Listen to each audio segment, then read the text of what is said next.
Assalamualaikum warahmatullahi wabarakatuh. Apa kabar anak-anakku sekalian? Semoga kalian dalam keadaan sehat walafiat. Alhamdulillah bertemu kembali dengan pelajaran biologi. Pada kesempatan kali ini kita akan membahas materi tentang katabolisme. Kemarin kita sudah bahas tentang enzim yang merupakan bagian dari metabolisme dan sekarang kita akan bahas tentang katabolisme. Baiklah, silakan simak materi tentang katabolisme. Seperti yang diketahui bahwa metabolisme secara garis besar ada dua. Yang pertama katabolisme, yang kedua anabolisme. Kemarin sudah saya kasih singkatannya. Ingat, ana susun, kata urai. Anabolisme penyusunan, katabolisme penguraian. Pada kesempatan ini kita akan membahas terlebih dahulu tentang katabolisme. Mengulang kembali, apa itu katabolisme? Katabolisme adalah penguraian zat atau perombakan zat dari senyawa kompleks menjadi senyawa sederhana. Contohnya respirasi. Reaksi katabolisme merupakan reaksi yang melepaskan energi, sehingga reaksinya disebut reaksi eksergonik. Dan jika yang dilepaskan berupa energi panas, reaksinya disebut eksoterm. Ingat ya, reaksinya disebut eksergonik, jika yang dilepas berupa energi panas disebut eksoterm. Salah satu contoh dari katabolisme adalah respirasi. Berikut reaksi kimia respirasi. C6H12O6 atau glukosa bereaksi dengan 6O2 yang kita hirup menghasilkan CO2, H2O, dan energi. Ini reaksi pernapasan ya. Kita makan, yang diserap sari-sari makanan dalam bentuk glukosa salah satunya. Kita bernapas menghirup O2, glukosa yang kita makan akan bereaksi dengan O2 yang kita hirup. Dia akan berubah menjadi CO2 dan H2O. Ingat, CO2 dan H2O kita keluarkan lagi ketika bernapas. Nah, ini termasuk zat ekresi yang kita keluarkan ketika bernapas. Nah, yang akan kita gunakan adalah ATP, adenosine trifosfat. Energinya. Kita makan, kita bernapas, kemudian bereaksi sehingga menghasilkan energi. Ini reaksinya disebut reaksi respirasi. Sehingga ada istilah, apa istilah tujuan bernapas? Tujuan bernapas adalah menghasilkan energi. Kenapa? Karena CO2 dan H2O kita keluarkan lagi ketika bernapas, ketika ekspirasi ya. Berikutnya tahapan respirasi aerob. Tahapan respirasi aerob yang saya bahas ada 4. Yang pertama glikolisis, yang kedua dekarboksilasi oksidatif, yang ketiga siklus Krebs, yang keempat transport elektron. Apabila kalian menemukan di dalam buku, kok tahapannya cuma ada 3, nggak ada dekarboksilasi oksidatif. Nah, itu tidak apa-apa. Jadi sebagian buku ada yang lengkap nulisnya 4, ada juga yang hanya 3, glikolisis, siklus Krebs, dan transport elektron. Nah, yang 3, kenapa nggak ada dekarboksilasi oksidatif? Karena dekarboksilasi oksidatif dianggap reaksi antara, sehingga dianggap tidak ada dan masuk ke glikolisis. Tapi sebagian lagi yang umum, ya ini masuk ya, glikolisis, dekarboksilasi oksidatif, siklus Krebs, dan transport elektron. Jadi di sini saya bahas yang 4. Bisa 4, bisa 3. Kalau yang 3 berarti dekarboksilasinya masuk ke glikolisis. Nanti akan saya jelaskan kenapa dekarboksilasi ada yang memasukkannya ke glikolisis. Nah, tidak tahapannya sendiri. Lanjut. Kita bahas yang pertama tentang glikolisis. Glikolisis terjadi di mana? Di sitoplasma. Terjadi dalam keadaan anaerob, tidak ada oksigen. Merubah satu molekul glukosa C6 menjadi 2 molekul asam piruvat C3. Ingat ini kata kuncinya nih. Setiap satu molekul glukosa maka akan berubah menjadi 2 molekul asam piruvat. Nah, kalau di sini 2 molekul glukosa berarti di sini jadi 4 molekul asam piruvat. Kemudian menghasilkan energi 2 ATP dan 2 NADH. Menghasilkan 2 ATP dan 2 NADH. Saya ulang. Terjadi sitoplasma dalam kondisi anaerob, merubah satu molekul glukosa menjadi 2 molekul asam piruvat, C6 menjadi C3. Tahapan kedua, dekarboksilasi oksidatif.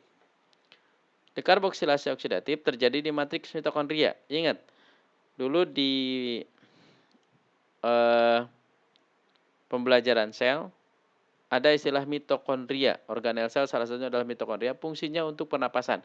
Nah, prosesnya kita akan bahas di sini. Bagaimana proses respirasi yang terjadi di dalam mitokondria. Jadi di mitokondria mulai dari dekarboksilasi oksidatif, kalau glikolisis di sitoplasma. Terjadi di mitokondria dalam kondisi aerob. Kalau tadi anaerob, ini aerob. Merubah dua molekul asam piruvat, ini lanjutan dari sini. Dua molekul asam piruvat C3 menjadi dua molekul asetil koenzim A atau C2. Jadi C3 dirubah menjadi C2. Dua molekul asam piruvat dirubah menjadi koenzim A atau koenzim asetil-CoA. Menghasilkan 2 CO2 dan 2 NADH. Di sini tidak menghasilkan ATP nih. Makanya ini disebut reaksi antara. Kadang dimasukinnya langsung ke glikolisis karena tidak menghasilkan ATP secara langsung. Menghasilkan 2 CO2 dan 2 NADH. Yang ketiga, siklus Krebs. Terjadi di matriks mitokondria, merubah 2 asetil-CoA menjadi CO2. Nah, ini tadi yang dikeluarkan C6H12O6 nih, hasil akhirnya berupa CO2 dikeluarkan. Dihasilkan, nah ini di matriks siklus Krebs terjadi, saya ulang, terjadi di matriks mitokondria, merubah 2 asetil-CoA menjadi CO2, dihasilkan 6 NADH, 2, boleh pakai angka 2, boleh enggak ya, 6 NADH 2, 4 CO2, 2 ATP, dan 2 FADH. Saya sering singkat 6422 biar gampang ngapalinnya. 6422. 6 NADH, 2 FADH, maaf, 6 NADH, 4 CO2, 2 ATP, dan 2 FADH. Tahapan keempat adalah transport elektron. Transport elektron terjadi di membran kristal mitokondria.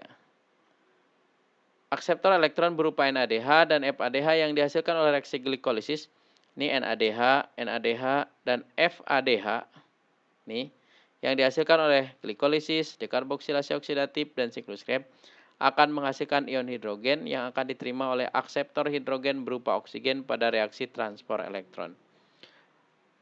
Transport elektron menghasilkan H2O. Tiap satu NADH sama dengan 3 ATP dan 1 FADH sama dengan 2 ATP. Reaksi transport elektron menghasilkan 34 ATP dan 12 H2O. Jadi selain H2O, ini yang intinya dia menghasilkan 34 ATP dan 12 H2O. Atau kadang sebut langsung 6 H2O ya. 6 H2O dikeluarkan ketika bernapas dan 6 H2O lagi digunakan saat siklus Krebs. Pada proses siklus Krebs. Jadi kalau lihat dari 3 proses ini mungkin kalau dilihat urutan gini agak sulit, tapi setelah ini akan saya kasih cara ngapalin yang lebih gampang. Merangkum kalimat yang di sini nih. Tapi kalau secara umum kalian ingat, untuk mengingat biar gampang membedakannya, coba lihat. Yang di sitoplasma yang pertama nih, tempat dulu ya. Yang di sitoplasma hanya glikolisis, sisanya di mitokondria.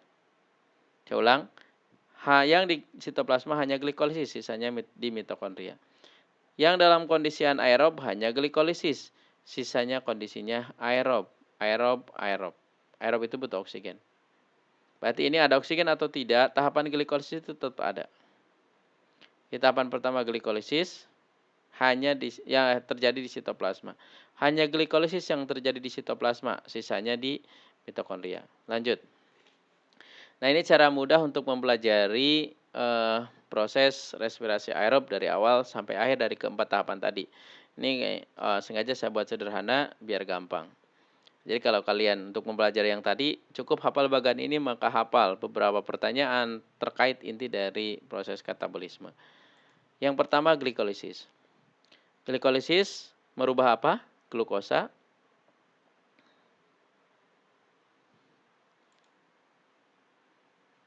Oke.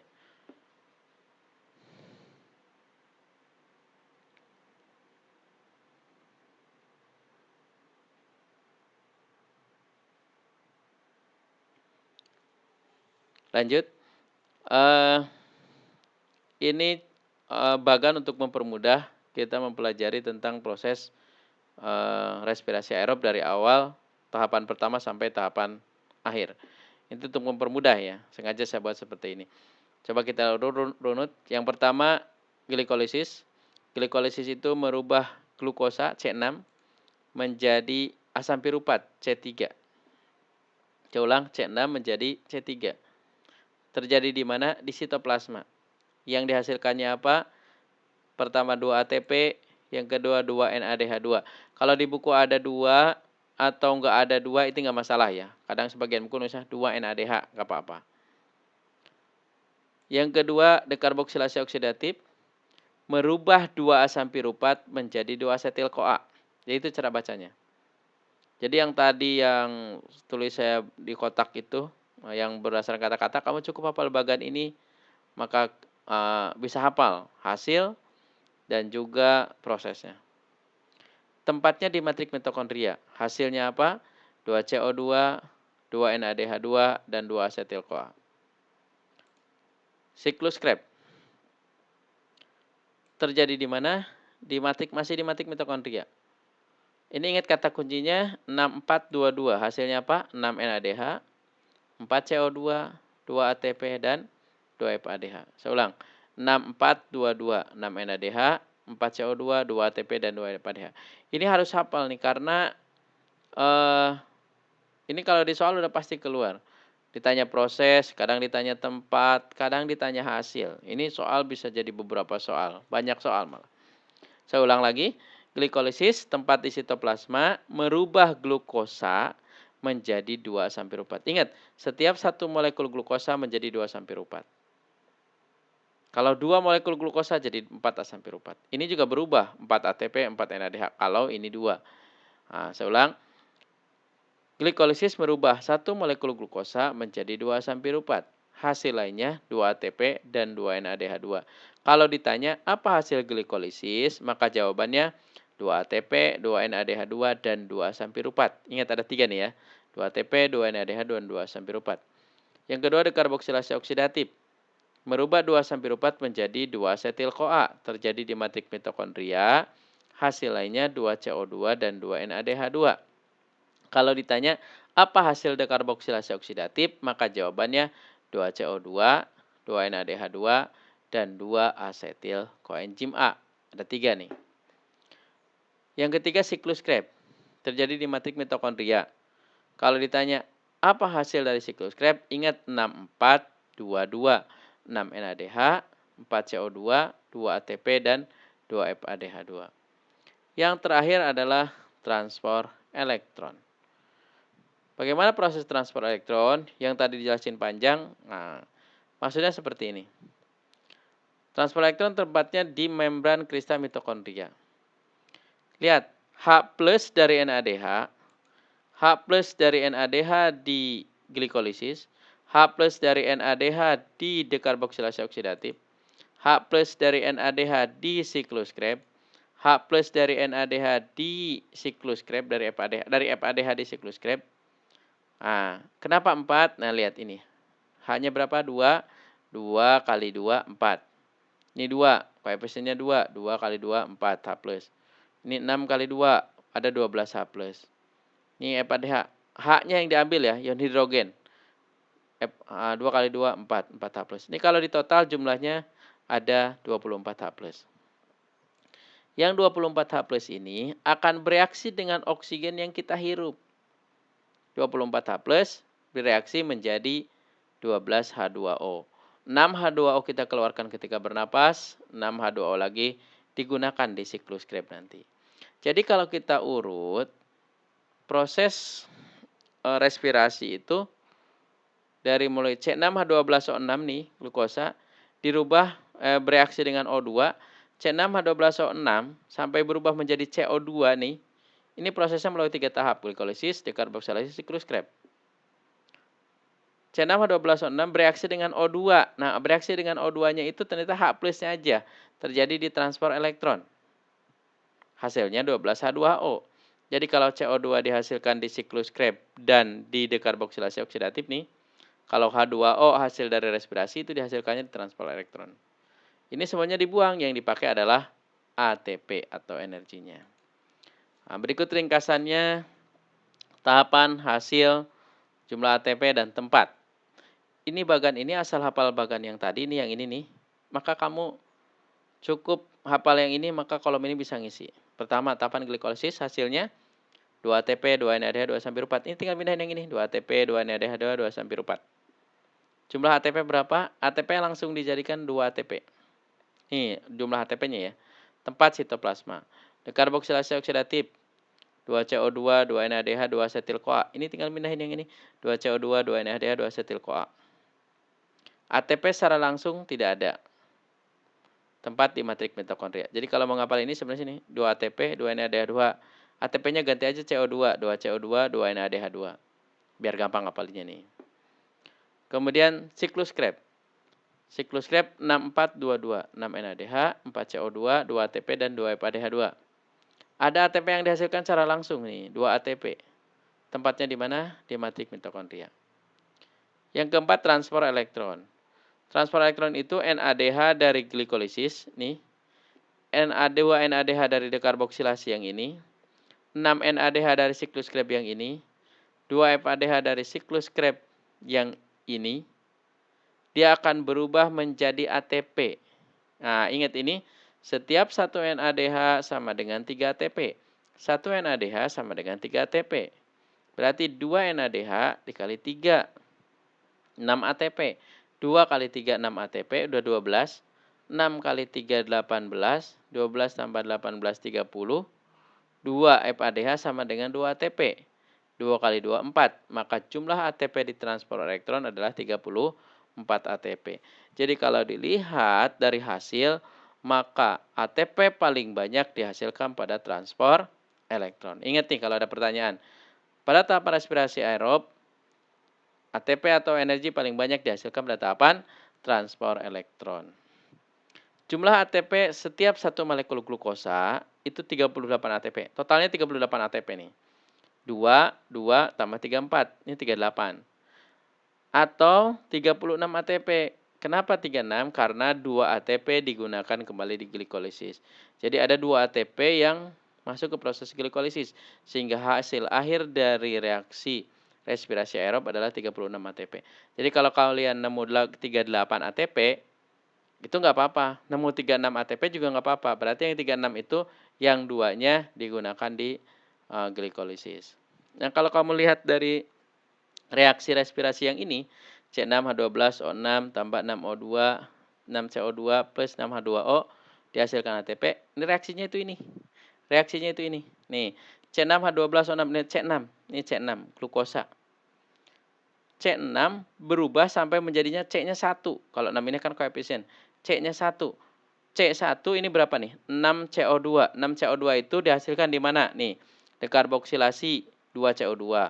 Di siklus Krebs 4CO2. 2 tambah 4, 6.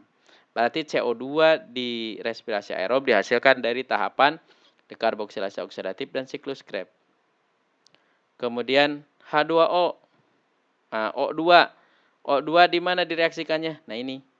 O2 digunakan di respirasi aerob itu di transfer elektron. Jadi kalau C6 dirubahnya mulai dari glikolisis sampai di siklus Krebs, tapi kalau O2 dipakainya di transfer elektron. H2O dihasilkan di mana? Di transfer elektron. Hasil akhirnya berupa ATP. Setiap satu molekul glukosa menghasilkan 38 atau 36 ATP. Ini yang akan kita gunakan untuk sehari-hari sebagai tenaga. Oke, baiklah. Kita lanjutkan. Oke. Lanjut, sekarang kita bahas tentang glikolisis. Jadi kalau tadi prosesnya saya sederhanakan langsung hanya sedikit, yaitu perubahan glukosa menjadi asam piruvat, 2 asam piruvat. Nah, berubahnya dari glukosa, satu molekul glukosa menjadi 2 asam piruvat itu prosesnya lumayan panjang. Proses kimianya lumayan panjang dan rumit. Kita lihat nih, glukosa dirubah dulu menjadi glukosa 6-fosfat. Nah, ini ATP yang tadi saya bilang dari transfer elektron yang digunakan di glikolisis, 2 ATP nih. ATP dipakai jadi ADP. ATP itu adenosin trifosfat, ADP adenosin difosfat. Glukosa dari glukosa 6-fosfat, glukosa 6-fosfat jadi fruktosa 6-fosfat, fruktosa 6-fosfat jadi fruktosa 1,6 difosfat. Fruktosa 1,6 difosfat kebagi dua. Ada dihidroksiaseton fosfat, ada PGAL. PGAL itu fosfogliserat aldehid.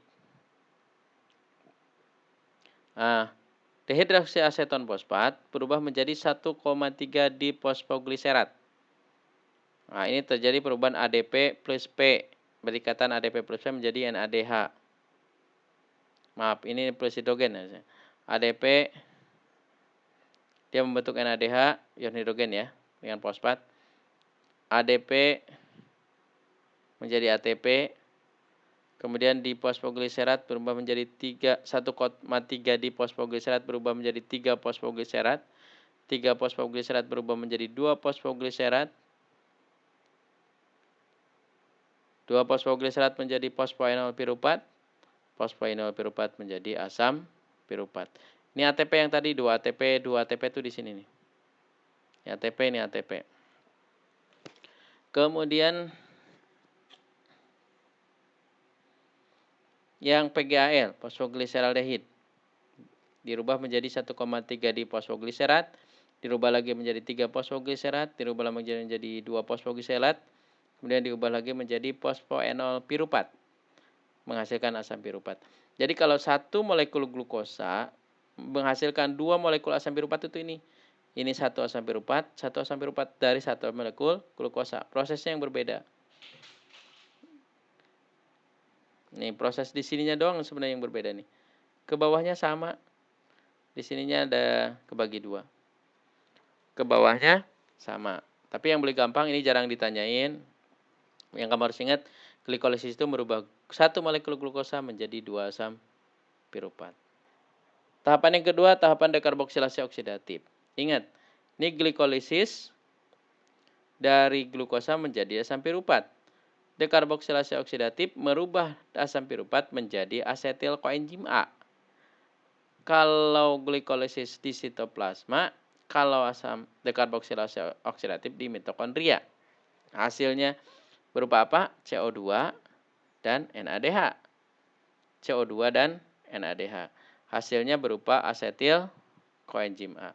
Asam piruvat dirubah menjadi asetil koenzim A, menghasilkan CO2 dan NADH.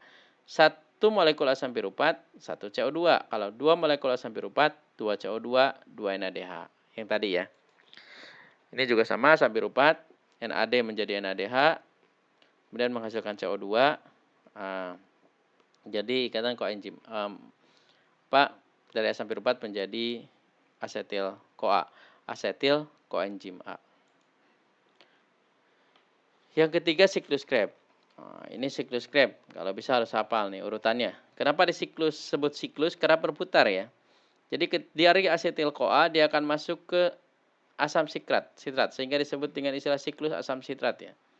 Asetil CoA ke asam sitrat asam isositrat, isositrat alfa ketoglutarat, terjadi pelepasan CO2, jadi menghasilkan NADH pertama nih ya. Kemudian asam alfa ketoglutarat jadi suksinil, terbentuk NADH, terbentuk CO2, jadi suksinil ke suksinat, GDP, GTP, ADP menjadi ATP, ini ATP-nya di sini. Asam suksinat, asam fumarat, FAD jadi FADH, asam fumarat jadi asam malat, digunakan H2O dari transfer elektron tadi. Asam malat ke asam oksaloasetat terjadi perubahan NAD menjadi NADH. Jadi dari siklus Krebs dihasilkan 6422. Kenapa 6422? Karena saya ngitungnya dari 2 asetil CoA. Berarti kalau hanya 1 asetil CoA, 6-nya dibagi 2.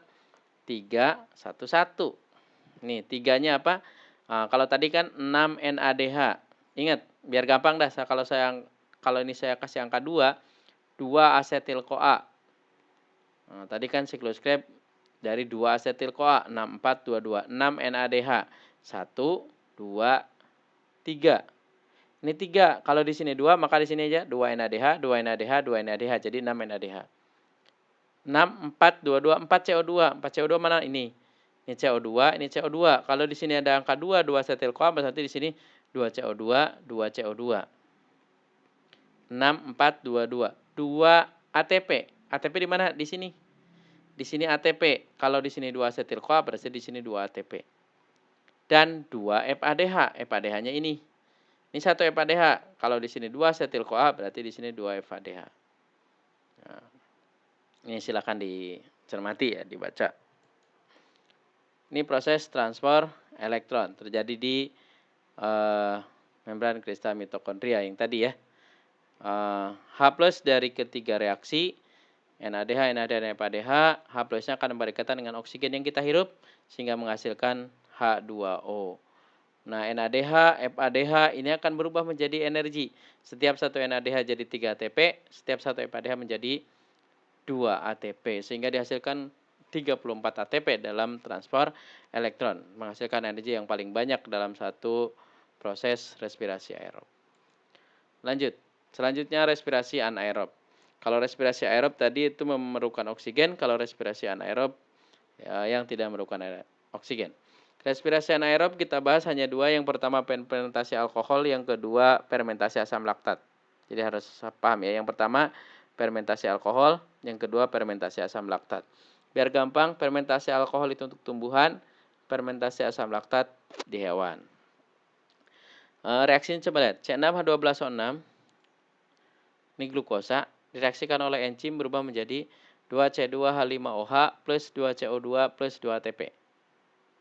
Harus hafal ya, C6H12O6 dirubah menjadi 2C2H5OH plus 2CO2 plus 2 ATP. Apal aja reaksi ini, maka pertanyaan tentang fermentasi alkohol atau etanol, tentang fermentasi alkohol pasti hafal. Glukosa diubah menjadi alkohol plus 2CO2 plus 2 ATP. Glukosa dirubah menjadi, ini C-nya 6, 1, 2, 3, 4, 5, 6, C6. Dirubah menjadi 2C2H5OH. Menjadi 2CO2, dirubah menjadi 2C2H5OH plus 2CO2 plus 2 ATP. Ini 2CO2-nya di sini. 2 ATP-nya itu ini. Nah, ya. Nah, reaksi sebenarnya seperti ini urutannya. Glukosa C6H12O6 dirubah dulu menjadi asam piruvat. Kalau tadi kan ini reaksinya nih. Nah, prosesnya itu seperti ini. Glukosa dirubah menjadi 2 asam piruvat, prosesnya disebut glikolisis. Hasilnya 2 ATP. 2 asam piruvat dirubah menjadi 2 asetaldehid. Nah, ingat ini bedanya. Kalau di respirasi aerob, itu 2 asam piruvat diubah menjadi 2 asetil-CoA. Kalau di sini 2 asam piruvat diubah menjadi 2 asetaldehid. Beda ya, asetil-CoA dengan asetaldehid. Saya ulang. Glukosa dirubah jadi 2 asam piruvat. Ini prosesnya masih glikolisis.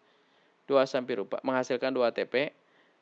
2 asam piruvat menjadi 2 asetaldehid, dihasilkan 2 CO2, dan 2 asetaldehid dirubah menjadi 2 alkohol. Ingat, setiap satu molekul glukosa ya, jadi 2 asam piruvat, 2 asetaldehid, 2 alkohol. Kalau di sini ada 4 molekul glukosa, berarti di sini 8 asam piruvat, 8 asetaldehid, 8 alkohol atau etanol. Nah, kadang dari ini suka ada pertanyaan, CO2 pada proses fermentasi alkohol dihasilkan pada tahapan titik-titik. Maka jawabannya itu ini. Tahapan perubahan 2 asam piruvat menjadi 2 asetaldehid. Kalau ATP-nya dihasilkan dari tahapan perubahan glukosa menjadi 2 asam piruvat. Lanjut respirasi anaerob. Untuk fermentasi asam laktat. Kalau tadi fermentasi alkohol, sekarang fermentasi asam laktat. Hafalin reaksi kimianya, C6H12O6 diubah menjadi CH3CHOH COOH. Biar gampang ngapalinya. CH3CHOH COOH. COOH. CH3CHOH COOH plus 2 ATP. Di sini tidak ada CO2. Ingat nih, fermentasi asam laktat tidak ada CO2.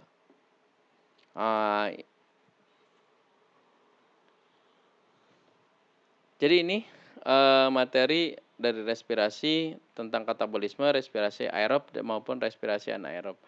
Saya bahas sekilas saja. Untuk fermentasi fermentasi alkohol, contohnya pembuatan tape nih.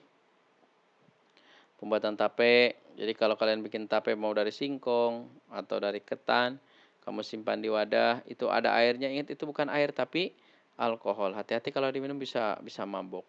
Kalau ada gasnya itu bukan O2 tapi CO2. Tapi kalau asam laktat biasanya kita lagi capek, olahraga, maka tubuh akan merubah glukosa yang ada di tubuh kita, cadangan makanan di tubuh kita menjadi ATP secara langsung nih. Nah, berarti ada endapan, ada zat sisa, yaitu asam laktat. Timbunan asam laktat inilah yang kadang menyebabkan kita menjadi pegal-pegal, capek, kalau habis olahraga itu karena ada timbunan asam laktat, hasil dari fermentasi asam laktat. Karena ketika misalkan habis olahraga kita butuh energi yang cepat, biasanya cadangan glukosa dalam tubuh kita akan diubah langsung menjadi OATP tanpa memerlukan oksigen. Jadi langsung. Kalau tadi kan panjang dulu prosesnya kalau yang aerob. Kalau ini langsung. Oke. Selanjutnya keterkaitan metabolisme karbohidrat, lemak, dan protein. Coba lihat protein, zat terkecilnya berupa asam amino.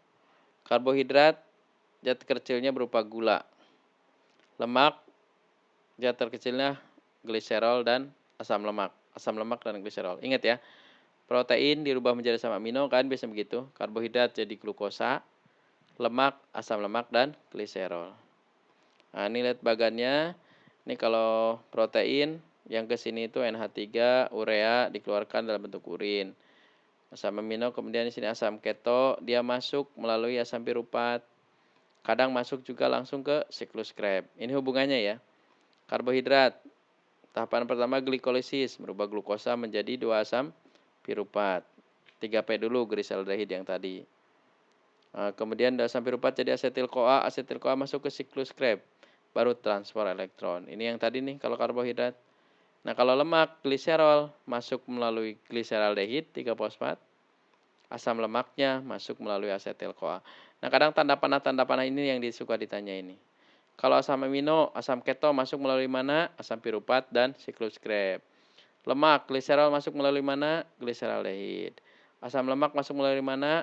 Asetil koenzim A, dan seterusnya. Nah, ini bagan kosong untuk kalian belajar di rumah. Kalau mau diisi. Ini apa nih? Oh, protein, karbohidrat, lemak. Ini apa? Asam amino. Ini apa? Glukosa. Ini apa? Gliserol, asam lemak. Ini gliserol 3-fosfat, gliseraldehyde ya. Ini piruvat. Ini asetil CoA, siklus Krebs, transfer elektron.